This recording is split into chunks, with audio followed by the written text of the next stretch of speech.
Tous mes rêves d'enfance se réalisaient en fait. Je rêvais d'être chanteur, j'étais chanteur. Je rêvais très grand, c'est devenu très grand. J'avais tout qui allait. J'avais de l'argent, je réussissais mon métier, je réussissais avec mes amours. La chanson, ça réussissait super. Et toutes les coïncidences, comme l'univers qui s'ouvre pour faire exactement ce que je veux, mais moi, je gardais en moi l'idée que j'étais pas à la hauteur. J'avais encore ce truc depuis tout petit, je suis pas à la hauteur. J'avais une sorte de culpabilité. J'osais pas admettre que c'était si facile en fait. C'est comme si je me sentais bizarrement redevable à je sais pas qui, à mes parents et à ce que mes parents veulent dire, un peu en porte-à-faux d'être heureux quoi, que ce soit facile. Tu sais, c'est tellement fort cette idée dans la société qu'il faut souffrir, c'est pas à la hauteur, pas mérité, coupable, machin, le gros truc lourd et tout. Pourquoi je me sens pas bien, je suis angoissé, c'est quoi cette angoisse quoi? Je suis allé explorer en fait le désespoir, quoi. Parce qu'il était toujours là, je fais bon, ok, on y va. C'est trop dur de résister à ça, donc j'y suis allé. En plus de ça, comme j'avais pas trop confiance en moi, donc je me suis dit je vais explorer l'artiste. Comme les artistes que j'aimais bien, c'était des authentiques, c'était Brel, c'était Brassens, mais à l'époque c'était très Brel, c'était allez, je vais me couper le... Je vais explorer ce truc-là, quoi. Là, j'ai atteint des trucs très glauques, très glauques, très glauques. À un moment, je pensais vraiment que c'était la fin, quoi. C'est-à-dire, je regardais vraiment la fenêtre de très près, quoi. Je retournais chez mes parents, j'allais lasser mon appart, et tout. C'était, oulala, c'était pas sympa. Et cet ami, on s'intéressait ensemble aux histoires de psy, de psychothérapie, de psychanalyse. On aimait bien ce genre de choses. Puis un jour, il vient et il me dit, Laurent, je vais pas te faire la morale, je vais pas te la faire du tout, mais j'ai une question à te poser, mais surtout ne me réponds pas. Est-ce que tu veux aller bien? Alors moi, je dis, évidemment. Il m'a dit, non, me réponds pas. Et il est parti. Et ça a été un déclencheur énorme, quoi. Parce que je me suis aperçu qu'après toute cette traversée de l'obscurité, ce que j'avais vu en moi, c'était mon degré de mensonge à moi-même. Je réalisais pas à quel point je pouvais me mentir. Devant la glace, je jurais des trucs et c'était pas vrai. En fait, je veux pas aller bien.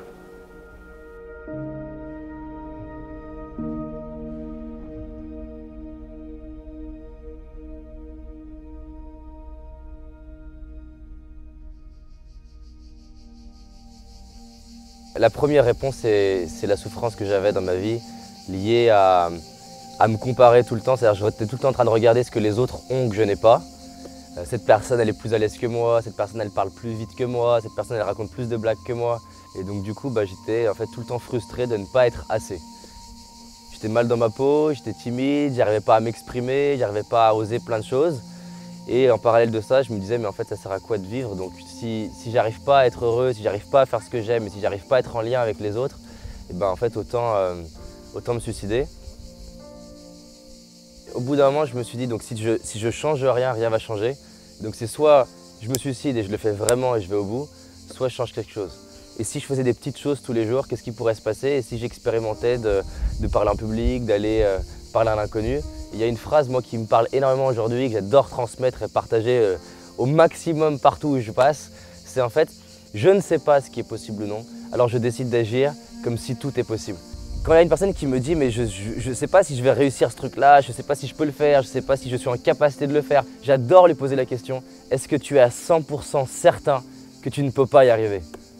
Et en fait la réponse elle est non. C'est vrai en fait, il y a une petite partie de moi qui croit que c'est possible. D'abord, est-ce que tu es ouvert à la possibilité que ce soit différent? Et là, tu vas t'apercevoir en général non. Quand je vois que je tiens à mon drame, c'est ce que m'a dit mon copain, est-ce que tu veux aller bien? Je lui ai dit oui, mais en fait, je mentais. Je tenais à mon drame. Ça, c'est la plus grande clé, quoi. Je tiens à aller pas bien. Évidemment, par confort. J'aime bien, est-ce que ce soit la faute des autres? C'est mon premier amour que ce soit la faute des autres. Surtout de mes parents. C'est pas de ma faute, quoi. Je fais au mieux, mais c'est pas de ma faute. À un moment, t'en as marre de ce truc-là. Tu dis, il y a peut-être une autre solution. Les bouddhistes disent une chose par rapport à la souffrance, ils disent que ça peut être comme un aiguillon qui nous oblige à sortir la tête hors de l'eau. Et à un moment, une situation peut être tellement insatisfaisante qu'on a deux solutions, soit se laisser écraser par la souffrance, soit essayer justement de s'en extirper. Je me suis fait mettre à la rue. Bon, j'étais relativement jeune, hein, j'avais 19 ans, j'étais technicien en entreprise, je faisais un métier que je détestais, je n'aimais pas du tout. Ma copine venait de me quitter, avec mes parents c'était épouvantable et je venais de perdre mon travail. Je ne savais pas très bien où aller. Derrière moi, j'avais plus d'endroit pour me réfugier. Je me suis fait agresser plusieurs fois dans la rue, je me suis fait voler de l'argent, j'étais en train d'errer dans les rues, j'ai croisé un vieux copain qui lui est en foyer de jeunes travailleurs, il me dit écoute viens avec moi, puis c'est comme ça que je me suis retrouvé en foyer de jeunes travailleurs. Même dans cette situation, j'avais toujours tendance à regarder le bon côté des choses, parce que pour moi une chose négative, ce n'est pas forcément négatif. La vie essaie de me pousser à voir les choses autrement. Bien sûr, c'était pénible, le corps souffre, le mental souffre, mais au-delà de ça, ça me donnait l'opportunité, c'est une façon de me dire, c'est pas par là qu'il faut aller. Il me restait, à l'époque c'était encore des francs, il me restait 50 francs, j'avais pris un billet de train et je suis monté à Paris. Je ne savais pas du tout ce que j'allais faire à Paris, mais mon intuition me disait, va à Paris, et je me suis dit, peut-être qu'il y a des opportunités là-bas. J'ai frappé un peu à toutes les portes parce que je voulais d'abord des réponses. Le moi que nous croyons être, c'est une conscience de soi qui est une image, quoi. Quand on dit je voudrais savoir qu'est-ce qu'il pense de moi, le moi dont on parle, c'est l'image que j'ai de moi, c'est pas moi. En fait, on ne sait pas qui on est. On ne sait pas qu'est-ce qui fait quoi en moi, on ne sait pas. La grande souffrance, c'est qu'on croit qu'on sait. Lâchez vos certitudes, vos richesses, tout le reste, c'est vos certitudes de comment ça marche. Ouvrez-vous à la possibilité que vous ne savez pas comment ça marche. Mais un adulte, sa plus grande peur, c'est de dire « je ne sais pas ». Quand j'annonce « je ne sais pas », je m'ouvre la porte à la connaissance. Alors je me dis « mais à quoi ça sert d'avoir raison, quoi ?» Je m'aperçois que toute ma vie, c'est pour avoir raison. Et avoir raison, c'est ma souffrance. Les croyances sont créatrices de limites. Je le vois tout le temps. Et je suis attentif aux croyances. C'est-à-dire que les gens parlent, ils vont vous dire des réalités. La vie, c'est comme ça, de toute façon. Mais de toute façon, la société, c'est la cata. Ça, c'est une phrase qui ne veut rien dire. Qu'est-ce que c'est que la société d'abord? La société de qui? La société d'où? Quelle société? Le pilier de l'ego, c'est victime. Je suis un petit truc, le grand univers à l'extérieur, je suis petit victime. Si tu continues de dire c'est pas de ma faute, tu continues de déclarer la victime. Et il n'y a pas de problème avec ça, c'est une expérience. Mais ne t'attends pas à avoir des grandes révélations de créateurs si tu es en train de maintenir victime. Au final. Mais il y aura des gens pour qui ça sera un outrage, ben, qu'est-ce que tu veux? Toutes les excuses en soi qu'on se raconte, elles ont un sens. On ne se raconte pas une excuse par hasard. Si je me dis oui, mais moi je ne peux pas parce que j'ai des enfants, c'est parce que vraiment j'ai des enfants. Et on ne va pas se mentir, des enfants, c'est une complexité. La personne se dit oui, mais moi j'ai pas l'argent, on ne va pas se mentir. Ne pas avoir l'argent, c'est une complexité. Là où en revanche c'est faux, c'est de se persuader soi-même que parce que j'ai cette complexité, ça n'est pas possible. Et la question en fait qui casse l'excuse, j'adore poser, c'est est-ce qu'il existe au moins une personne sur cette terre qui, avec les mêmes circonstances que toi, le fait ou peut le faire? Et la réponse est toujours oui. Donc moi, ce que j'aime avec les excuses, c'est de dire, c'est pas qu'elles sont fausses, elles ont un sens, mais elles sont pas vraies non plus. Elles sont ni vraies ni fausses en fait. C'est moi qui choisis de l'histoire que je vais me raconter à moi-même. Il y a une idée qui est très répandue dans le monde, c'est « je crois ce que je vois ». C'est pas « je crois ce que je vois ». Eh bien, je vous invite à retourner l'idée. Je vois ce que je crois. Jouez avec cette idée-là. Et là, vous allez avoir toutes les réponses à toutes ces questions-là. Parce que moi, je n'ai pas des réponses, moi, pour quelqu'un, quoi. J'ai juste joué avec l'idée qu'en fait, j'étais responsable de voir ce que je voyais. Comment? Par la croyance et par ce que je demandais. Je vais vivre ce que je décide de croire. Donc la question que je me suis posée, c'est qu'est-ce qui fait qu'une personne a l'énergie ou pas? Et qu'est-ce qui se passerait si j'expérimentais de gérer mon énergie intérieure? Parce que finalement, si ça ne vient pas de l'extérieur, si ça ne vient pas de mon chef, mais juste de moi, qu'est-ce qui se passerait si je m'entraînais en moi à créer l'énergie? Je suis docteur en médecine, j'ai exercé la médecine pendant 25 ans. La médecine que je qualifierais de médecine de famille. Pendant toutes mes 25 années d'exercice, je me suis toujours spécialisé dans tout ce que je trouvais au niveau médecine, ostéopathie, nutrition, etc.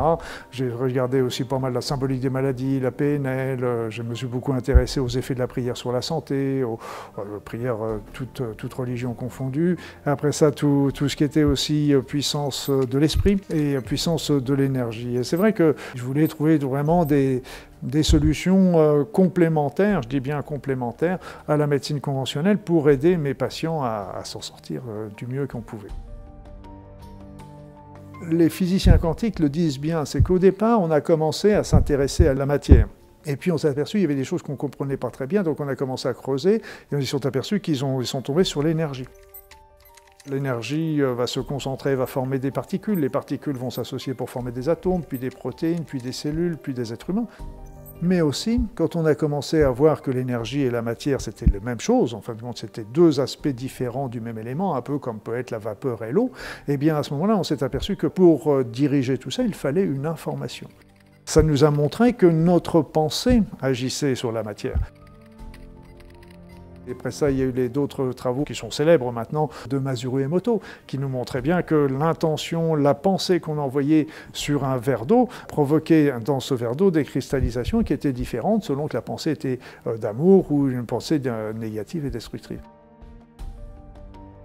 En médecine, tout simplement, on sait très bien que la pensée agit sur notre corps. On sait déjà l'effet placebo. Qu'est-ce que c'est l'effet placebo? C'est l'effet de notre pensée sur le corps, tout simplement. Le patient croit au traitement qui lui est donné, et simplement ça fait 30% de tous les résultats positifs de toutes les médecines. Médecine conventionnelle, médecine naturelle, médecine énergétique, toutes bénéficient de cet effet placebo. Et puis après ça, même la sophrologie, l'hypnose, ils font que passer l'induction, et l'esprit de la personne va agir sur le corps. Comme on met la personne en plein état modifié de conscience, tout ce qu'on lui passe, à ce moment-là, elle le prend tout de suite et elle agit. L'hypnose, elle va vous permettre de sortir d'un comportement routinier. C'est une intention qui est posée et il y a plein de manières d'y aller. Donc c'est souvent une manière de parler, mais ça peut aussi être une manière effectivement de regarder. Les gens, on va leur donner une indication de focaliser leur regard sur quelque chose et déjà l'état de conscience se décale. On déverrouille un peu le système, moi je suis comme ça, moi je stresse, moi je pense comme ça, moi je fais ci, moi je fais ça, moi de toute façon ça sera toujours comme ça, et puis j'ai peur de ci, tous les scénarios mentaux. Et donc on va connecter avec votre inconscient, et votre inconscient c'est mieux que vous, et on va mobiliser ses ressources. Donc en gros en posant une intention dans votre inconscient, pour vous aider à résoudre telle ou telle problématique, ça flexibilise le champ des possibilités autour, et les choses devraient se manifester dans une réalité plus concrète. Je te propose juste d'être attentive à ce qui se passe autour de toi. Comme si chaque bruit, tu sais les bruits de la nature autour, chaque son t'accompagne vers un état différent. Si à un moment donné tu poses une intention quelque part, et instant après instant, respiration après respiration, c'est comme si cet état peut s'approfondir de plus en plus, de mieux en mieux, accompagné avec tout ce qui serait intéressant pour toi de vivre maintenant. Alors je vais compter de 5 jusqu'à 0 et lorsque tu entendras le 0, ce sera le signe que tu es dans un état d'hypnose. Avec le 5, attentive à ma voix, le 4, connecté toujours avec ta respiration. Avec le 3, c'est comme si, progressivement, marche après marche, seconde après seconde, tu plonges de plus en plus, de mieux en mieux. Avec le 2, comme si deux parties de toi se rapprochent. Comme si deux parties de toi se rapprochent pour se rencontrer. Parfois on parle de conscient et d'inconscient. On parle d'une partie qui sait, qui rationalise, et d'une autre partie qui agit à sa manière, avec sa propre intelligence. Avec le 1, de plus en plus proche. Comme quand on est au bord de quelque chose, comme quand on sait que dans quelques instants, il va être possible de chut. En entendant le 0, ça va être comme le signal qu'une connexion, une autre connexion, une forme d'ouverture est possible. Avec toute sa capacité à régénérer, à réparer, à restructurer, à reconstruire. Si on est dans l'hypnose médicale, il l'utilise beaucoup pour la gestion de la douleur. Alors, gestion des douleurs chroniques. Donc là, il y a beaucoup de praticiens de santé, des infirmiers, des médecins qui se forment à l'hypnose pour gérer les douleurs, les souffrances chroniques. Ils enseignent l'auto-hypnose, ils enseignent des techniques pour que les gens s'apaisent au-delà des médicaments. Ça explicite l'importance des croyances. C'est-à-dire que la croyance de quelqu'un, à un moment donné, plantée dans son esprit, va devenir réalité, va devenir sa réalité. Une personne en qui on a confiance nous a dit quelque chose, ou nous l'a montré. Et ça devient un message qu'on intègre, et ce message, il agit. Et c'est pour ça que l'hypnose, elle a entre autres, elle a cette petite saveur de perturber les croyances bien implantées Déjà en les secouant un peu, et puis potentiellement en suggérant d'autres champs de possibilités. Par mes croyances et parce que je demande à croire d'une certaine façon, une idée qui me plaît, je la rends réelle. Voilà mon pouvoir. Ton pouvoir, il est là, mais il est énorme. Ton pouvoir, c'est de rendre réelles des idées.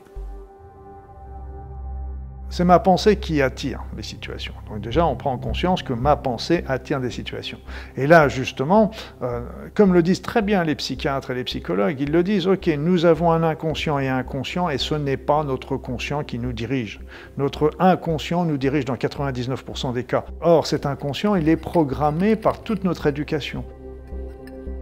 Moi, je suis ancien kiné, ostéopathe, etc. Et recevant beaucoup de personnes que les autres thérapeutes n'arrivaient pas à résoudre, je me suis penché un peu plus sur les aspects psycho-émotionnels donc des personnes que je recevais. Ce que j'observe surtout, ce qui bloque les gens, c'est les croyances négatives et les conditionnements, beaucoup. Voilà, par exemple, l'enfant, on leur a dit qu'ils n'étaient pas à la hauteur, ou ils étaient bons à rien, etc. Toute leur vie, ils ont programmé des comportements en relation avec ces paroles qui ont été dites ou ce qu'eux, ils ont pensé à l'époque du jugement qu'on a pu avoir sur eux. De manière automatique, on est tout le temps sur ce fonctionnement. On émet tout le temps des pensées. De notre champ énergétique est émise une fréquence. Et cette fréquence-là, en fonction de nos pensées, de nos mémoires, de nos conditionnements, elle va attirer notre réalité. Et par notre inconscient, nous créons beaucoup de choses, mais comme je dis aux gens, à notre insu. Vous êtes victime de vous-même.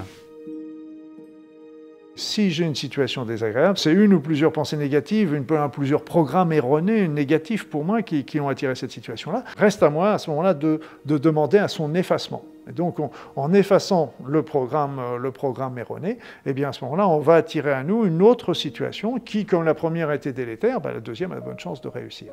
Donc, à qui on demande Ho'oponopono, les Hawaïens demandaient à leur divinité intérieure, à leur représentant, à l'étincelle divine qui était en eux. D'autres vont demander directement à Dieu.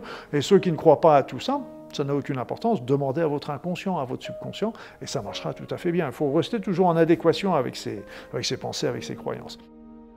Moi, je dis simplement, je demande à ce que la mémoire erronée, ou les mémoires erronées qui ont été à l'origine de ça, soient effacées de mon inconscient.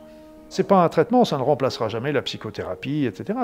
C'est une philosophie de vie qu'on peut utiliser largue à main nue pour améliorer notre quotidien. Et là, d'un seul coup, nous ne sommes plus des victimes. On n'est pas en train d'attendre que la vie passe, elle passe devant nous. Moi, j'en connais combien de personnes qui attendent toujours que quelque chose arrive dans leur vie. Je peux comprendre, parce que moi j'ai eu ce genre de réaction, pour des personnes qui sont dans de grandes souffrances, se dire c'est intolérable ce que vous dites pour moi, parce que c'est vous vous rendez compte dans quelle situation je suis, mais responsable, ça veut dire que je peux faire quelque chose pour que la situation change. Que c'est dans mon ignorance que j'ai créé toutes ces situations dans lesquelles je me retrouve aujourd'hui. Je n'ai pas vu ce que je faisais. On est tous enfermés dans nos petites habitudes. Je dis bien nous, parce que moi y compris, on a tous nos petites habitudes.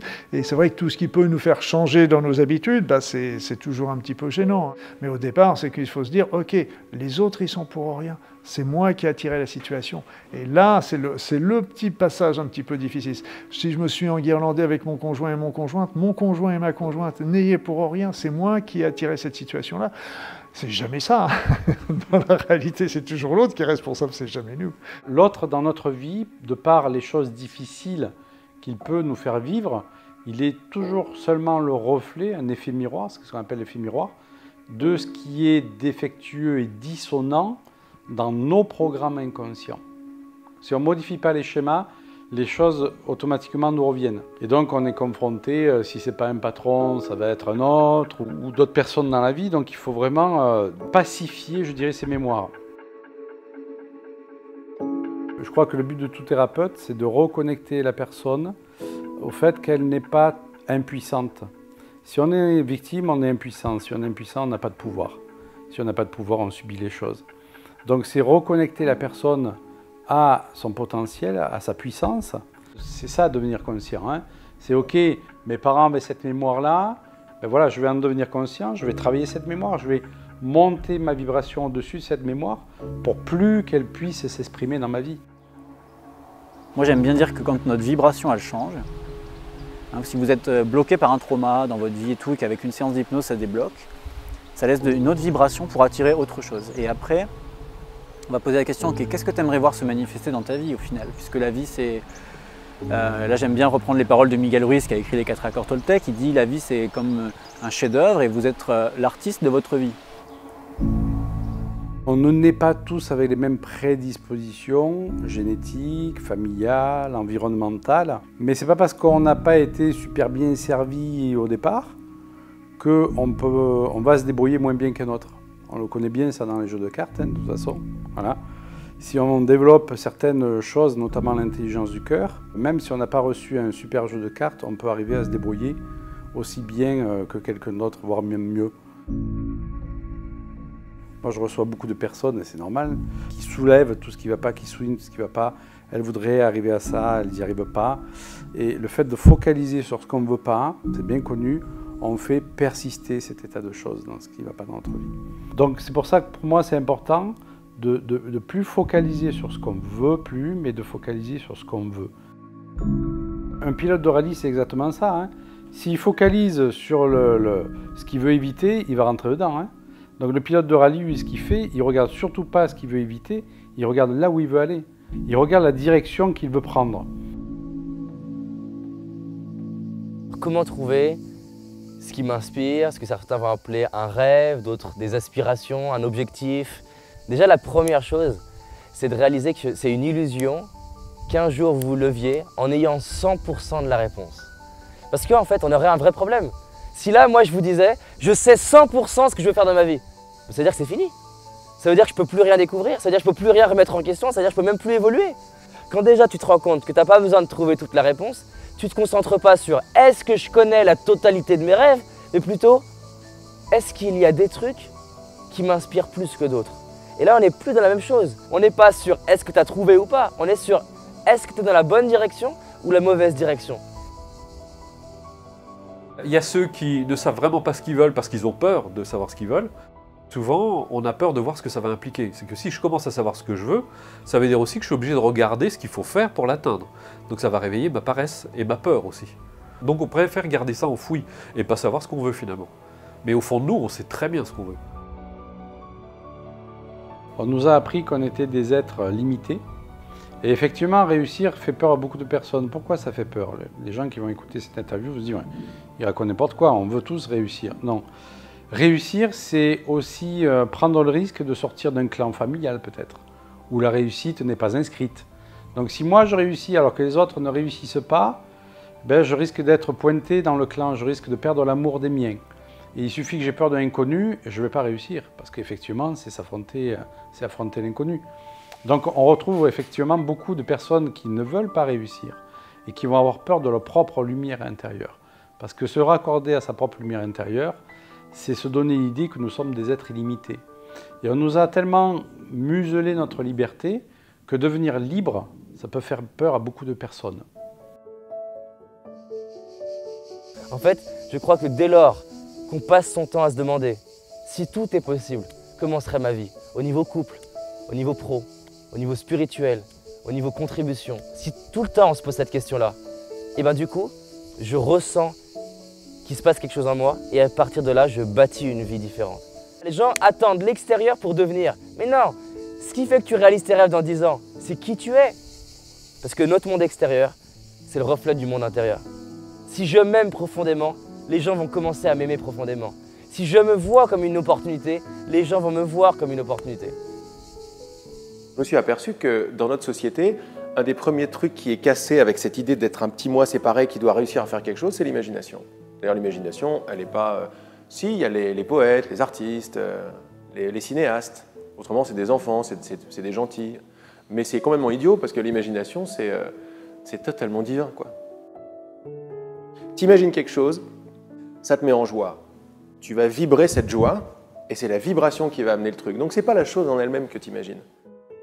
Quand je reviens au pouvoir de l'imagination, je retourne au créateur que je suis. Parce que tu fais appel à un pouvoir supérieur. On s'aperçoit que dans la pratique et dans la nature, les choses les plus simples sont les plus efficaces. C'est le mental de l'homme qui aime bien compliquer les choses et passer par des processus, par des process très difficiles et très compliqués. Comment serait ma vie si j'accédais à l'abondance sur tous les plans de mon être? Moi, c'est une question que je pose tous les matins. Je sais pas, tout est possible. Maintenant, dans ce tout est possible, par quoi je peux commencer? Par quoi je peux commencer qui est suffisamment petit pour que je me sente capable de le faire, mais suffisamment grand pour que ça me pousse à grandir? C'est changer une petite brique de mon programme intérieur. Parce que chaque fois que je change une brique, ben oui, ce n'est pas des résultats exceptionnels tout de suite, mais brique par brique, à long terme, ça crée des résultats exceptionnels. C'est comme l'avion. Il faut 80% d'énergie cinétique, là comme ça, et où l'avion il a à peine décollé pour pouvoir le lancer. Mais si tu ne maintiens pas l'énergie jusque là, il ne décollera jamais. La plupart des gens, ils s'arrêtent ici parce qu'ils disent « mais regarde tout ce que j'ai fait pour ça, ça ne sert à rien ». Si on s'en réfère juste au livre Le Secret pour la loi de l'attraction, c'est un peu limite. C'est intéressant, mais c'est un peu limite. Vous pensez argent et l'argent arrive. Pour moi, c'est une part du gâteau. Hein. Après, il y a quand même des notions. Voilà. C'est pas parce qu'on est spirituel, dans l'intention et tout ça, il ne faut pas à un moment donné sortir de son lit, faire 2-3 mails, je veux dire faire des trucs quoi. Enfin, les pensées. Les gens qui veulent arrêter de fumer en hypnose, ah ben ils imaginent. Hein. Des fois, ils imaginent qu'ils arrêtent de fumer, ben ils fument.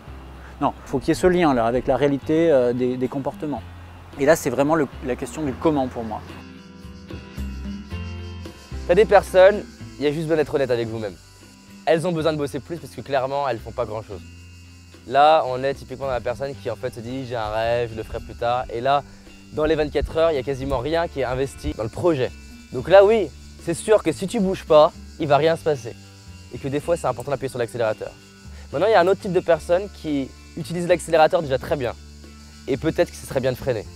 Faire plus, c'est savoir aussi à quoi vous dites non à partir de maintenant. Ce n'est pas un non à vie, c'est un non pour laisser de l'espace pour faire une nouvelle expérience. J'ai exercé la médecine pendant 25 ans. J'ai appris plein de choses avec mes patients, que je remercie d'ailleurs au passage, parce que j'ai vraiment dépassé des moments extraordinaires avec eux et je pense que c'était réciproque. Et on a fait vraiment des grands échanges, j'ai vraiment appris plein de choses avec toutes les formations que j'ai faites, etc. J'aurais pu continuer jusqu'à ma retraite. Parce que là, j'avais mon travail qui tournait bien, ça marchait bien, j'avais aucun souci. Tous mes patients étaient contents, j'étais conscient avec eux, etc. Mais à un moment, j'ai senti qu'il y avait que j'étais plus en adéquation avec mes pensées, qu'il fallait que j'évolue, que je passe à autre chose, etc. Alors évidemment, il y a toujours le fait d'arrêter pour passer à autre chose. Mais bon, ce que je veux surtout, c'est pas arriver le jour de ma mort en me disant « Ah, si j'avais su, j'aurais pu faire ceci. Ah, je regrette de ne pas avoir fait cela. » Dans le fond, je ne sais pas ce qui est possible ou non. Mais il y a un truc que je sais, c'est que si je ne le fais pas, à la fin, je ferai partie de 95% des personnes, comme dit Bonnie Ware, qui allaient étudier et interviewer les personnes dans leur fin de vie, qui disent « je regrette ». Ce dont je sais, et ce dont chaque personne sait, c'est que si je n'expérimente pas et si je ne teste pas, j'aurai des regrets. Et j'ai validé avec moi-même que peut-être je ne vais pas y arriver. Mais au moins, je veux me dire à moi-même, j'ai testé, j'ai expérimenté. Il n'y a qu'une seule peur, fondamentalement, c'est la peur de l'inconnu. Et souvent, la plus grande inconnue, c'est justement nous-mêmes. On ne se connaît pas. Les gens pensent que se connaître, c'est s'analyser, c'est lire plein de livres sur la connaissance. C'est pas du tout ça. Se connaître, c'est s'explorer. C'est se regarder, c'est commencer à regarder ses propres processus, comment ça fonctionne, c'est faire l'expérience de l'être. Ça se résume aussi autrement, l'adresse commence par la maladresse. Regardez, vous apprenez une langue étrangère, vous balbutiez, ce sont des échecs d'une certaine manière. Mais ils sont indispensables puisque je ne maîtrise pas encore. Donc petit à petit, je vais me parfaire et je vais arriver à parler parfaitement couramment anglais. En passe à l'action, qu'est-ce qui se passe?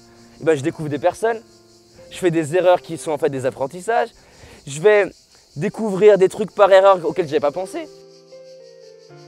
Ça me pousse à m'aimer. Ça me pousse à croire en moi. Si je ne vis pas d'échecs, si je ne vis pas de difficultés et que même je réussisse, je vais avoir peur d'échouer dans 2 ans. Je vais me dire, oh, mais si j'ai un échec, et si on me rejette, et si on ne croit pas en moi?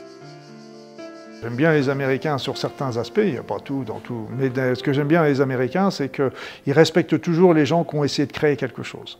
Oui, qui marche, ça ne marche pas. Je veux dire, en France, malheureusement, vous avez monté une entreprise, vous faites faillite, et bien pour vous remonter, pour en relancer une autre, bonjour, on n'est pas prêt de vous redonner cette opportunité-là. Là-bas, par contre, c'était, je ne sais pas comment c'est aujourd'hui, mais c'était tout à fait différent. Il y a quelques années, on vous disait, OK, au moins, vous avez tenté de faire quelque chose. Ça n'a pas marché, c'est pas grave, ça marchera mieux la prochaine fois. OK, on va vous aider pour faire la deuxième fois. Peut-être que je vais faire faillite, là. Je le vivrai mal. Mais je ne vais pas le vivre mal indéfiniment. Il y a bien un jour où je vais me relever. Et ce que j'aime là-dedans, c'est que bon, après mon étape de souffrance, je vais me dire, bon, OK, et qu'est-ce que je fais d'autre? Et je vais pouvoir recommencer à partir de qui je suis devenu. Le problème n'est pas de tomber, l'important c'est de se relever. On dit d'ailleurs ça au ski également, ceux qui tombent jamais au ski, c'est ceux qui ne progressent pas. Parce qu'il faut toujours tomber, parce que la chute va toujours nous apprendre d'aller un peu plus loin. Et je sais que c'était un rigolo, parce que j'avais développé une philosophie quand j'étais gamin, c'est que dans toute situation que je vis, il y a toujours quelque chose de positif. Donc à moi de trouver le côté positif de la situation. Même toutes les situations qu'on peut vivre d'injustice, de souffrance, de séparation, etc. Je disais, OK, il y a toujours quelque chose de bon en moi. Regardez avec du recul le nombre de situations où on a souffert, qui ont été difficiles à vivre, qu'on peut mettre même du temps, mais on s'aperçoit toujours qu'en fin de compte, ça nous a porté, ça nous a amené sur un chemin qu'on n'aurait pas pris autrement, et qui est un chemin justement qui est très positif pour nous. Comment est-ce que vous vous sentiriez avec l'idée, la certitude que tout ce qui se passe est parfait? Genre, c'est pour mon plus grand bien à chaque fois. Et pour le bien de tous à chaque fois. Joue avec cette idée. Et imagine, tu sors de cet appart et tu es persuadé de ça. Je vais dire, chacun de tes pas, ils vont être très très différents de bon, qu'est-ce qu'on fait maintenant? Tu t'en fous de qu'est-ce qu'on fait maintenant? Tout est parfait. Maintenant, je vais juste découvrir à quel point c'est parfait. Est-ce que ça vous est déjà arrivé, par exemple, d'être licencié, de vous dire mais pourquoi je suis licencié, et après coup de vous dire merci, gratitude, t'as bien fait. Moi j'accompagne des gens, et à longueur de journée j'ai ça. Heureusement que j'ai été licencié, heureusement qu'on s'est séparé de moi, heureusement qu'on m'a dit non. Et donc en fait on va réaliser que quoi que je vive, je peux en faire quelque chose. Et peut-être que si je vis ça, c'est que j'ai à grandir en fait. Je crois que plus on va dans la lumière, si on en veut vraiment, plus on va voir qu'il y a des obstacles à vraiment s'abandonner à ça. Et les obstacles, c'est les autres côtés, les côtés un peu plus sombres, un peu plus lourds. Et donc, il faut les voir. On ne peut pas faire fi de nos angoisses, nos peurs et tout. Au contraire, elles vont remonter, quoi. Quand on a des souffrances en nous, l'univers va essayer de nous les montrer. L'univers, peu importe comment on l'appelle, de notre inconscient, chacun mettra le nom qu'il veut, ça n'a aucune importance. Et moi, j'avais un monsieur que j'affectionne particulièrement, que j'admire particulièrement, c'est le docteur Bach, Édouard Bach, celui qui a fait les petites fleurs de Bach, parce qu'il disait, quand nous tombons malades, ça veut dire que nos actions dans la vie physique ne sont pas en adéquation avec nos aspirations profondes. Et ça, j'ai trouvé que c'était très bien parce que nous sommes tous en train de vivre pour des tas de choses qui n'en valent pas la peine, en fait. Et on oublie notre être profond, on oublie tout simplement qui nous sommes, nos aspirations, nos véritables buts. Et si on sort de cette route, on n'est pas heureux au fond de nous-mêmes. Et à force, notre être le souffre et puis il commence à nous l'évoquer par des situations qu'il va attirer. Il va attirer à nous des situations pour essayer de nous le faire comprendre. Et si la dernière situation, c'est une maladie qui peut déclencher. Les personnes que je reçois sont toujours dans un état plus ou moins fort, mais de victimisation de leur état. Ils viennent donc avec une pathologie, quelle qu'elle soit. Donc moi, un de mes rôles, c'est vraiment d'expliquer que la pathologie, elle n'est pas due au hasard. Qu'est-ce que son corps a à lui dire dans cette maladie? Et à force d'aller dans ce chemin-là, les gens perçoivent effectivement qu'ils ont des changements à mettre en place. Parce qu'on ne traite pas uniquement une maladie avec des médicaments. Ça, c'est une partie de la thérapie, c'est une partie. On n'est pas là pour dire aux gens d'arrêter leurs médicaments, d'arrêter leur traitement, mais de les accompagner dans la compréhension plus profonde du message de la maladie. Mais le corps, il sert à ça, c'est super. Le corps, c'est l'instrument que prend la conscience pour explorer la matière. Parce que mon corps répond à mes idées. Si j'ai l'idée d'être un contrôlant de ma vie, mon corps, il va être comme ça. Parce que j'ai intérêt à bien faire, quoi. Et j'ai une grosse responsabilité. J'accepte. Parce que déjà, quand j'accepte, j'envoie une vibration d'acceptation. C'est déjà dans la famille de l'amour, l'acceptation. Et mon univers commence à changer comme ça. On dit dans la méditation, il ne faut surtout pas essayer d'éliminer les pensées, il faut leur donner plus d'espace. C'est comme si vous avez un cheval sauvage, si vous le contraignez, vous l'enfermez dans un box par exemple, il va tout casser. Vous lui donnez un grand pré, il va s'ébattre et au bout d'un certain temps, il va se calmer, il va s'apaiser. En fait, il faut apprendre à apprivoiser nos énergies, il faut apprivoiser nos pensées, il ne faut surtout pas les contraindre. On n'est pas en train de se coller un plus en se disant tout est merveilleux, tout va bien, parce que ça ne fonctionne pas de toute façon. Tu es victime de ton mental? Oui, mais derrière ça, il y a un but. Un but que tu as demandé à ton insu. Lequel? Être victime. Ah, c'est-à-dire ne pas être toi. Ne pas être le grand créateur, être un petit truc qui essaye. Si je demande d'être un petit truc qui essaye, ben je demande aux pensées, je fais merci les pensées de tourner très vite. T'as vu comme tu as retourné le truc? Donc tu n'es plus victime des pensées qui tournent très vite, tu es le créateur des pensées qui tournent très vite. À partir de là, tu te poses et tu te dis est-ce que j'ai envie de continuer? Et là, tu es dans la meilleure position. Là, tu es non, j'ai pas envie de continuer, ça me fait chier. Mais c'était une bonne expérience. Je ne me sors pas du monde par la guerre, mais par l'amour. Ça, c'est l'amour. L'amour voit. Donc je vois que ces pensées, j'ai demandé qu'elles soient là. Je suis anxieux, c'est une vibration de non-confiance. Donc qu'est-ce que je demande à l'univers avec cette vibration-là? Ben, il va me donner les preuves que j'ai raison. L'univers me donne les preuves que j'ai raison. Pourquoi l'univers nous donnerait des choses si on est tout le temps en train de se plaindre? C'est pas possible.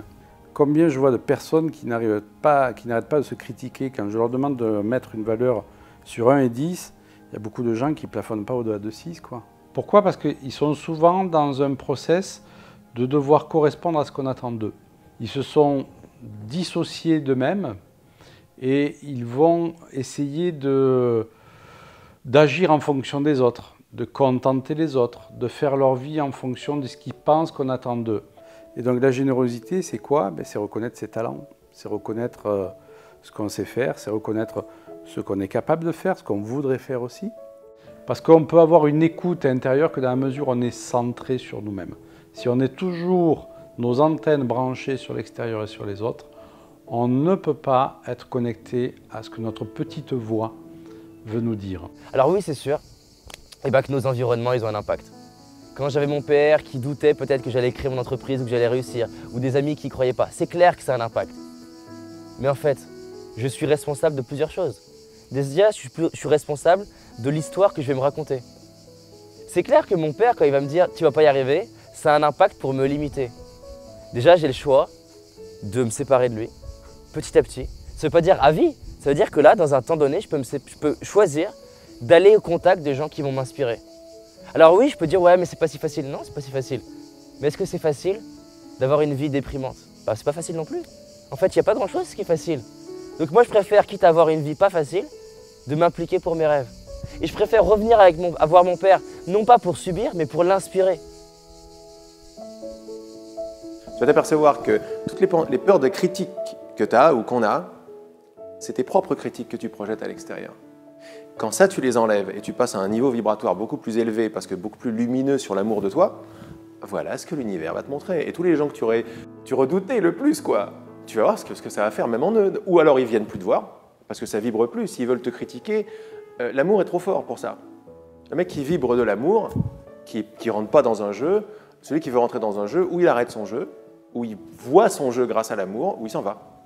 Il ne tiendra pas vibratoirement avec une vibration comme ça. Après, je pense qu'il faut progressivement se baigner, lire des livres de gens justement qui ont réussi, comment ils s'en sont sortis. Ça va nous inspirer de se dire, bah, tiens, il y a peut-être une possibilité, et d'essayer de côtoyer justement des gens qui sont plutôt positifs, parce qu'ils vont progressivement nous imprégner. J'ai le droit d'aller m'inspirer d'une personne que j'aime. Parce qu'en fait, il y a un truc très simple. Tu ne peux aimer à l'extérieur que ce que tu as en toi. Vous savez quand on dit à quelqu'un, ouais, c'est un type bien. En fait, on ne dit pas ça. On dit en fait, il me ressemble. On aime à l'extérieur que ce qu'il y a en nous. Quand on est inspiré par un mentor, une source d'inspiration, pourquoi on est inspiré? Pas parce qu'on l'aime, parce que ce qu'il est nous renvoie qui on est. Un mentor, c'est quoi? C'est quelqu'un qui, par sa vie, par ses mots, par ses actes, représente qui moi j'ai envie d'être dans ma vie. Maintenant, je ne suis pas lui. Ce que je rends réel à mon sujet, je le rends réel pour tout le monde. Parce que si je me considère comme une petite personne séparée en manque, je ne peux pas voir les gens comme autre chose que des petites personnes séparées en manque, qui réussissent plus ou moins. Et après, on rentre dans des trucs compliqués, parce que si quelqu'un réussit, je vais lui en vouloir. parce que c'est pas naturel que quelqu'un réussisse, c'est pas moi. Pourquoi? Pas parce que je suis jaloux, parce que beaucoup plus en profondeur, je suis un avec cette personne. On est un, on est la réussite. Et donc, pourquoi lui réussit, pas moi? Il y a quelque chose qui ne va pas là-dedans. On a effectivement la notion de si on accède à quelque chose de bien, c'est qu'on le prend à quelqu'un d'autre ou qu'il ne va pas y en avoir assez. Non, et c'est pas ça du tout. En fait, la vie, l'univers peut créer en abondance et il peut y avoir pour tout le monde. La question la plus importante après tout ça, c'est qu'est-ce que je veux vraiment? Je fais la loi d'attraction et j'ai compris comment ça marchait pour m'attirer un bon compte en banque et voilà. Et une super petite copine. En fait, pourquoi ça ne marche pas? Qu'est-ce que je veux dans une relation? Le sentiment, c'est quoi? C'est je me sens bien. Je me sens bien, c'est ce que ça veut dire. Je me sens complet, j'ai un sentiment de complétude. C'est pour ce sentiment-là que je veux le couple. Ah là, déjà, on est dans une autre position. En fait, ce n'est pas le couple que je veux, c'est ce sentiment que je veux. Mais là, déjà, c'est une autre histoire, quand j'ai compris que ça venait de là. Pourquoi est-ce que je veux une belle voiture? Parce que c'est classe, parce que ça veut dire que j'ai réussi. Nanana. Ok, il n'y a pas de problème avec réussir. Mais qu'est-ce que ça veut dire, point de vue sentiment? Ça va te faire sentir quoi? Un contentement, une fierté. Ok, mais une fierté, ça veut dire quoi? Ça veut dire une complétude. Ça veut dire je m'aime. Et donc c'est pour ça que je veux une belle voiture. Pour ça que je veux des chocolats. Pour remplir un vide. Quand je m'aperçois que c'est ça, et quand je fais fi d'honnêteté, je sais pourquoi je fais les choses. Je suis honnête avec moi-même. Et j'arrête de demander au monde de remplir un vide. C'est pas magnifique de voir ça? C'est-à-dire que depuis toujours, le bonheur, il était là, mais je me suis déclaré comme coupé du bonheur. Maintenant, je vais le chercher à l'extérieur. Et à certains moments, je vais le trouver. La belle voiture, la belle relation, etc. Mais je sais en moi que c'est pas complet. Un coup de feu et ça s'en va. Un accident, ma femme meurt. Moi, mon corps, il faut que je l'assure. Je sais que c'est pas tranquille. Ça, c'est des questions super sur lesquelles il faut rester entre soi et soi. Parce que ça veut dire qu'on croit qu'on n'a pas les réponses, mais s'il y a un message que je donne, c'est qu'on a les réponses, on a toutes les réponses. Il y a beaucoup de lumière derrière quand on veut bien remettre en cause pourquoi ça ne marche pas. Mais il faut descendre derrière, on passe par des trucs un petit peu durs, c'est vrai. Mais passer par des trucs un petit peu durs, ça nous fait arriver à des trucs beaucoup plus lumineux à l'intérieur sur qui on est. C'est-à-dire que le bonheur est en moi, la connaissance est en moi, la richesse est en moi, l'abondance, c'est ce que je suis. Donc c'est quoi la meilleure formule maintenant pour attirer les choses à toi? Ne pas en avoir besoin. On le sait tous. Mais pourquoi ne pas en avoir besoin? Parce que quand j'en ai pas besoin, qu'est-ce que je vibre comme vibration? La complétude, sans besoin de rien. Et comme l'univers m'amène ce que je demande vibratoirement, il va m'amener que des trucs qui vibrent avec ma vibration. Ma vibration est une vibration de complétude, donc je vais avoir la voiture que je veux. Pourquoi? Parce que je m'en fous de la voiture. Parce que je sais que ce n'était pas la voiture qui m'apportait le bonheur, c'était le truc et je l'ai trouvé en moi. Et te rappelant que c'est toi qui te crée, ça y est, tu commences déjà à vibrer le bonheur que tu es, parce que le bonheur que tu es, il est créateur. Quand j'arrête d'être victime, et je vois que c'est moi qui me fais les expériences de victime, ça y est, j'ai trouvé le bonheur. Quand mon pote m'a dit « Est-ce que tu veux aller bien ?», c'était la clé pour moi pour trouver le bonheur. J'ai eu un sourire en pleine dépression, parce que j'ai vu tout le truc. J'ai vu qu'en fait, non, c'est moi qui crée l'expérience du désespoir. En voyant ça, j'ai eu le sourire. Pourquoi? Parce que si c'est moi qui le crée, donc je suis le bonheur. Il y a quelque chose en moi qui est libre. C'est moi qui crée l'emprisonnement, donc je suis libre. Les gens ils pensent que la liberté, c'est à l'extérieur. Pour moi, la liberté, c'est la liberté de Mandela. La liberté de Mandela, c'est d'être dans une cellule et de se sentir libre. Pour moi, être libre, c'est pas être victime de mon entreprise. L'argent, c'est pareil. J'ai pas envie de croire qu'il me faut de l'argent pour être heureux. J'ai envie de me dire que sans argent, je suis heureux. Maintenant, on va pas se mentir. Avec plus d'argent, je peux contribuer au monde. Je peux permettre de faire plus de vidéos. Je peux permettre de déléguer des choses. Je peux permettre de prendre soin de mon corps, plus. Mais j'ai pas envie d'être le bourreau de mes rêves. Mes rêves, ils sont là pour m'inspirer à avancer maintenant. Et c'est ça pour moi, me sentir libre. Je dis pas que c'est facile, je dis pas que j'y arrive tous les jours, mais tous les jours, j'y arrive un peu plus. On se rend compte qu'on a cherché le bonheur à l'extérieur, on se rend compte que quoi qu'on puisse acquérir, on n'obtient pas ce que l'on désire. Et le bonheur n'est pas lié à nos acquisitions, c'est pas parce qu'on a plus, c'est pas parce que j'ai plus d'argent, c'est pas parce que j'ai plus de ceci, plus de cela, que je vais être plus heureux, c'est parce que j'ai l'état d'esprit. Dire il faut couper les désirs et couper les objets, aller dans une grotte, ça a marché, mais c'est une conclusion très hâtive et mentale, et donc pas assez profonde, des lois vibratoires. Il n'y a pas de problème avec le désir, il faut juste voir d'où il vient et qu'est-ce que je demande et comment je le demande. Et après, tu peux t'amuser avec tous les jouets. Mais quand tu sais que c'est des jouets, c'est sympa. C'est déjà plus mon bonheur dépend de ça, non, c'est terminé. Et après, ça ne devient pas genre je ne vais pas vers quelqu'un ou vers l'univers pour essayer de l'agripper en manque, parce que c'est ça que je fais dans mes relations d'amour en fait. Je manipule pour essayer de lui demander un truc. Donc je demande à quelqu'un de remplir un vide que moi j'arrive pas à remplir. C'est pas de l'amour ça, c'est du marchandage. Quand je comprends ça, quand je vais voir en moi la possibilité que je peux vibrer par tout seul la complétude, là en général l'univers va me montrer quelqu'un qui vibre pareil que moi et ça sera plus la même relation. Ça sera, je suis peut-être pas le héros que je suis peut-être pas Jésus et t'es peut-être pas le Bouddha, mais on a le même désir et on veut bien défaire tous nos trucs ensemble. Partager dans l'humilité, dans le je sais pas. Eh ben je vais t'aider à voir ce que tu veux pas lâcher, tu vas m'aider à voir ce que je veux pas lâcher, mais dans l'amour. Et ça, c'est juste, ça devient une relation magnifique.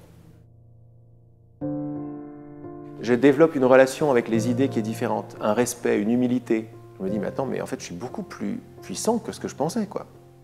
Mais j'utilise ma puissance avec des idées d'impuissance. C'est-à-dire que c'est avec ma puissance que je ne peux pas ne pas être. Parce que si je suis créateur, comme on le dit là, je suis très puissant, en fait. Mais je joue avec des idées de « je suis une petite chose impuissante ». Et je me crée l'expérience totale d'être une petite chose impuissante. Et quand tu te dis « mais c'est la puissance lumineuse qui se crée l'expérience d'être autre chose qu'elle-même ». Je crois qu'à la base, tout le monde cherche la même chose. Si on cherche toute la même chose, c'est qu'on cherche cette conscience qui est cet amour, cette plénitude, cette lumière, cette non-limite. Et donc, tu as un regard très bienveillant après par rapport à toutes les tentatives. Tu sais que ça n'aboutira pas vraiment parce que ça part d'un manque et puis c'est artificiel, c'est à l'extérieur. Mais tu comprends l'alcool, tu comprends la drogue, tu comprends les excès, tu comprends les abus, tu comprends aussi le mal-être. Parce qu'on est très mal, on se sait quelque part en nous de façon évidente, conscience large, et on est ces tout petits trucs, on n'a pas compris pourquoi, et on a des pensées, et ça y est, on veut tout contrôler, et on s'aperçoit qu'on est des gros égoïstes. Tu comprends même les suicides, quoi. Mais au moins, par cette compréhension, tu as un regard bienveillant qui arrive devant la vie. Et c'est ce regard bienveillant qui va donner la réponse. C'est pas Laurent qui répond. Laurent, tout ce qu'il fait, c'est se retourner vers son vrai désir, vers ce qu'il veut vraiment. C'est déjà énorme. Parce que dans la plupart des moments, tu t'aperçois qu'en fait, non, tu veux pas t'abandonner à ça, tu veux avoir raison, quoi. Tu veux contrôler ton truc. Et dès que je vois ça, la pratique, c'est « Ah j'ai vu ça, qu'est-ce que je veux ?» Oh non, c'est pas ce que je veux en fait. Je m'aperçois que pour être heureux, il ne faut pas avoir envie d'avoir raison. Si j'ai raison, je crois que je vais être heureux, c'est la façon dont on marche ici, mais c'est surtout ça la clé, quoi. C'est où je veux avoir raison, où je veux être heureux. Et je m'aperçois de partout que dès que ça coince, c'est que j'ai envie d'avoir raison. Et l'amour me laisse avoir raison, mais après ça me fait mal, quoi. Parce que je veux de moins en moins. C'est vrai que c'est un gros chemin d'humilité, en fait. Vers quelque chose de très beau, très lumineux, très direct, beaucoup plus puissant, en fait. Et l'envie d'avoir raison, elle est forte. Hein. Pour moi, la puissance et la force de quelqu'un, c'est déjà être dans la compréhension dans l'univers. C'est ne plus se sentir isolé comme un être là, tout seul. C'est vraiment se sentir appartenir à quelque chose de plus grand. Très souvent, moi, dans la journée, je prends un moment de respirer en conscience et je ressens tous les liens que je peux avoir avec la nature, par exemple, avec des astres. Et se mettre de temps à autre dans la journée dans cette notion-là, ça demande 1 minute, hein, dans cette condition-là, fait qu'on va se sentir tout de suite investi d'une autre puissance. On fait partie d'un grand tout, il faut se sentir unifié à ce grand tout.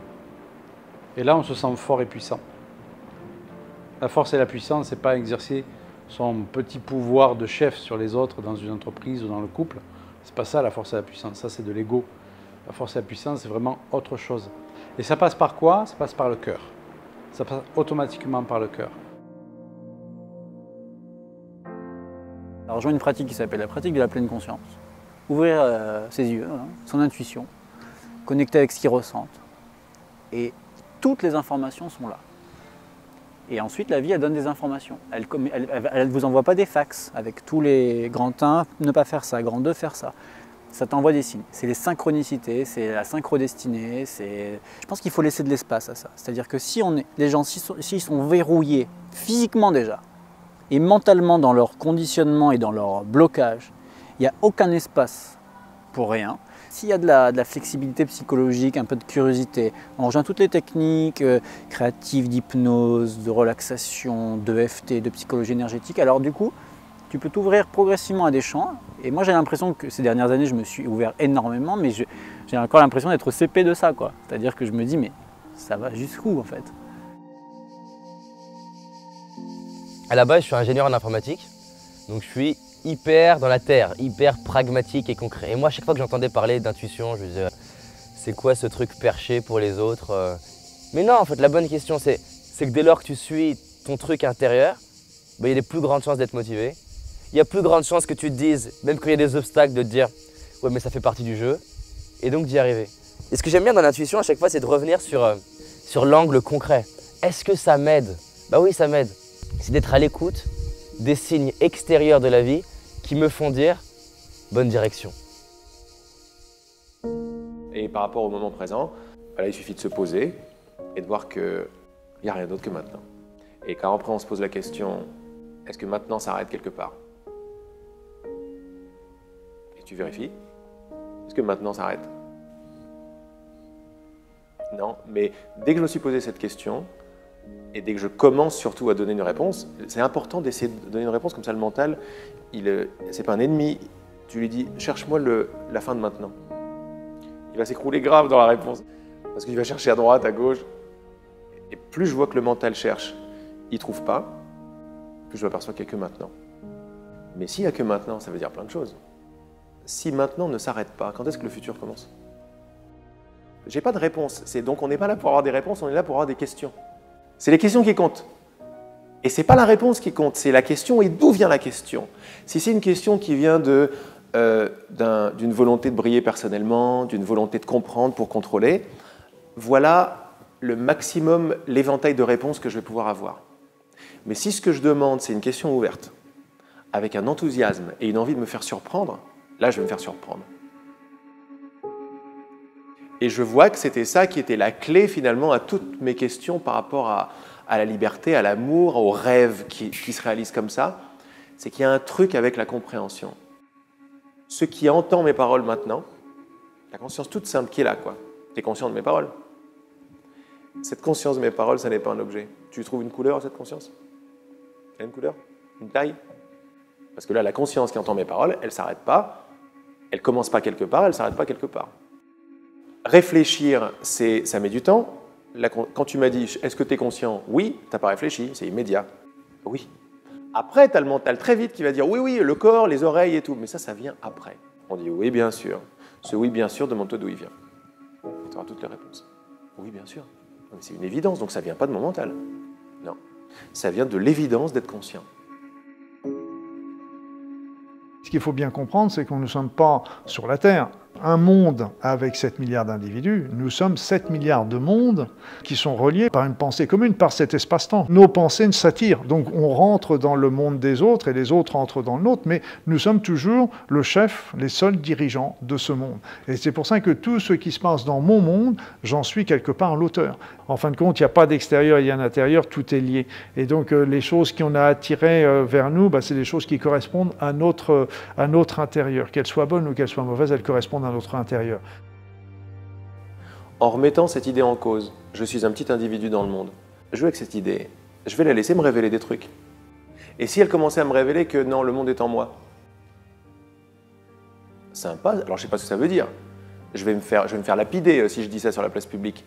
Mais je m'aperçois que la place publique, quand tu me dis ça, les gens et tout, en fait, c'est tes propres pensées de doute qui prennent la forme d'un théâtre avec des gens qui vont pas être d'accord avec toi. Je raisonne parce que c'est pareil en moi. Il n'y a pas d'autre. Tu crois qu'il y a des autres? Tu crois que tu es un petit truc dans un grand univers? Non, tu as décidé de rendre ça réel. Mais si tu as décidé de rendre ça réel et si tu joues avec cette idée, c'est que tu es l'univers tout entier avec lequel tu joues. Il y a 10 ans, par exemple, je disais, par rapport à ces états de conscience modifiés, moi, comme je ne réalisais pas du tout l'énormité qui était en train de se passer, la joie, l'unité avec tout, je dis, mais à un moment, je rentrais chez moi, je disais, mais quel trip! C'est un trip énorme, quoi. Et j'entendais en moi une voix ou une connaissance ou une réponse qui était « Non, non, mon grand, le trip, c'est comme tu vis tous les jours. C'est ça ton trip. Ça, c'est la réalité. Mais quelle bonne nouvelle, quoi. T'as vu, c'est énorme. J'étais là, mais à quel trip, c'est génial. Fait, non, non, c'est pas un trip, c'est ton ego qui dit quel trip. Pour essayer de mettre ça sur la faute de je ne sais quoi. Non, c'est ton état qui s'ouvre. C'est l'état naturel qui s'ouvre. Ton trip, c'est de te croire séparés les uns des autres et d'essayer de faire des choses. C'est une magnifique nouvelle pour l'humanité, quoi, pour notre futur, pour ce qui arrive, quoi. C'est pour ça que je ne suis pas dans la rébellion par rapport à tout ce qu'il peut y avoir comme injustice dans le monde. Ça ne veut pas dire que je ne fais rien. Mais je ne suis pas dans un phénomène de rébellion, parce que quand on est dans un phénomène de rébellion, on est déjà en train de nourrir le système, qu'on veut justement changer. Mais donc plutôt, c'est d'envoyer plein de pensées positives, plein d'éléments positifs pour dire, ok, il y a une souffrance là, c'est une souffrance là à l'extérieur, mais ça veut dire que j'ai une souffrance à l'intérieur qui correspond à ça. Donc il faut que j'amène de la lumière, de l'amour pour effacer tout ça. Tout chemin de vie passe toujours par l'amour. Et il ne peut pas y avoir un chemin de vie équilibré, harmonieux, etc., si on n'a pas l'amour, l'amour des autres, l'amour de la nature, l'amour... Et cet amour est quelque chose d'inné en l'être humain et qu'on nous a perdu, justement, qu'on a perdu quelque part au cours de route et qu'il faut justement réactiver. Et quand on parle d'amour, c'est lié à notre capacité à se souhaiter et à souhaiter aux autres de connaître le bonheur. Ça, pour moi, c'est vraiment l'amour. Quand on éduque ses enfants, on leur apprend à être plus autonomes, à voler de leurs propres ailes. Mais c'est déjà de l'amour. Je pense qu'aujourd'hui, ce qui est extraordinaire, beaucoup plus qu'avant, on se rend compte justement de l'interdépendance des phénomènes. Parce qu'on se rend compte que tout ce qu'on fait aujourd'hui a une incidence sur le monde entier. C'est-à-dire qu'on a tous participé au déséquilibre de la planète, à la pollution, on a un qu'un respect pour la nature, mais on a ces images qu'on n'avait pas avant. Avant, elles étaient cachées. Aujourd'hui, on les voit. Si on ne les voit pas à la télé, on les voit sur Internet. On voit des choses assez abominables. Et il y a des gens qui sont vraiment sensibles à ça, qui se disent « il faut arrêter, je ne peux pas être heureux en voyant ça ».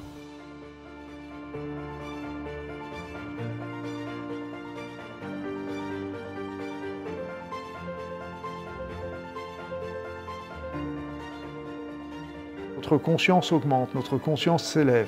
Et là, aujourd'hui, le niveau de conscience n'a jamais été aussi important dans l'humanité et on est capable de faire aujourd'hui, avec notre pensée, avec notre amour, des choses qu'on n'aurait pas pu, qu'on aurait cru impossible il y a encore, ne serait-ce que quelques années. Je dis bien 5 ans, 10 ans, 20 ans, c'était pas possible. Aujourd'hui, la puissance de notre esprit n'a jamais été aussi forte et ne continue de croître. Et c'est aussi ce qui dérange un petit peu l'équilibre du monde actuellement. Le temps s'accélère, hein. Je suis les enseignements d'un maître indien qui disait « Les initiations que je vous donne à l'heure actuelle, qui nous donnait au bout de plusieurs semaines, hein, il nous disait mais il aurait fallu passer 10 ans auprès d'un maître pour les avoir dans le temps passé. » Et donc je dirais que cette loi d'action-réaction est beaucoup plus rapide qu'avant. Donc quand on va poser quelque chose de positif, le résultat, il peut arriver très rapidement. On le voit surtout quand on a une action dissonante. Ben, je dirais le coup de bâton, le retour de bâton est très rapide. Tout passage transitionnel, donc toute transition, est toujours difficile à vivre. Et donc c'est toujours très chaotique. Ce qu'il faut, c'est voilà, apprendre à surfer sur la vague et non plus à ramer à contre-courant, quoi. Pour moi, aussi bien à l'échelon individuel qu'à l'échelon général, il n'y a pas d'obligation. Rien n'est jamais écrit. Et donc, rien n'est jamais écrit. Ce qu'on sait aujourd'hui, c'est que dans notre espace-temps, les énergies montent. OK. Mais elles nous montent si elles montent, ça veut dire qu'elles nous emmènent vers de plus en plus de conscience, vers quelque chose de positif. Cette montée, elle sera ce qu'on en fera. Parce que justement, si on peut en faire quelque chose de merveilleux, tout comme on peut en faire quelque chose de difficile. Et là, il faut bien comprendre que tous les astrologues, tous les voyants ne me contrediront pas, parce qu'en fin de compte, ils le savent très bien, c'est que quand on fait une prédiction aujourd'hui, c'est une prédiction par rapport à la situation d'aujourd'hui pour demain. Et donc, si d'aujourd'hui on change des situations en disant, bah tiens, je vais changer de métier, je fais une rupture ou je me mets avec quelqu'un, donc on change le présent, on va changer le futur. Et là, les anciens travaillaient beaucoup avec les voyants, mais c'était pas pour se dire, ah là là, mon Dieu, ça va être malheureux parce qu'il va y avoir des choses tristes qui vont arriver. Non, non, s'il y avait des choses positives qui étaient annoncées, ben, ils faisaient tout pour que ça se déclenche. Si c'était des choses négatives, ils faisaient tout pour que ça change. Donc rien n'est jamais écrit. Et donc là encore, l'avenir, elle sera ce qu'on en fera. Je suis responsable de ma vie, je suis responsable de mes émotions et je vais aller brique par brique changer mon système de pensée. J'ai pas fini, t'as pas fini, personne n'a fini. C'est la même information, revue et revue et revue sous des angles différents qui permettent de l'intégrer à un niveau plus corporel et d'en faire une norme et un fonctionnement. La clé, c'est pas de connaître les clés. La clé, c'est de s'entraîner à les intégrer dans sa vie par ses actions. Et comme dit Gandhi, incarne le changement que tu veux voir dans le monde, incarne le changement que tu veux voir chez tes enfants, tes amis, tes parents, les gens que tu aimes, brique par brique. Pour avoir la réponse, je réalise que je suis assis dessus. En fait, je suis la réponse que je cherche.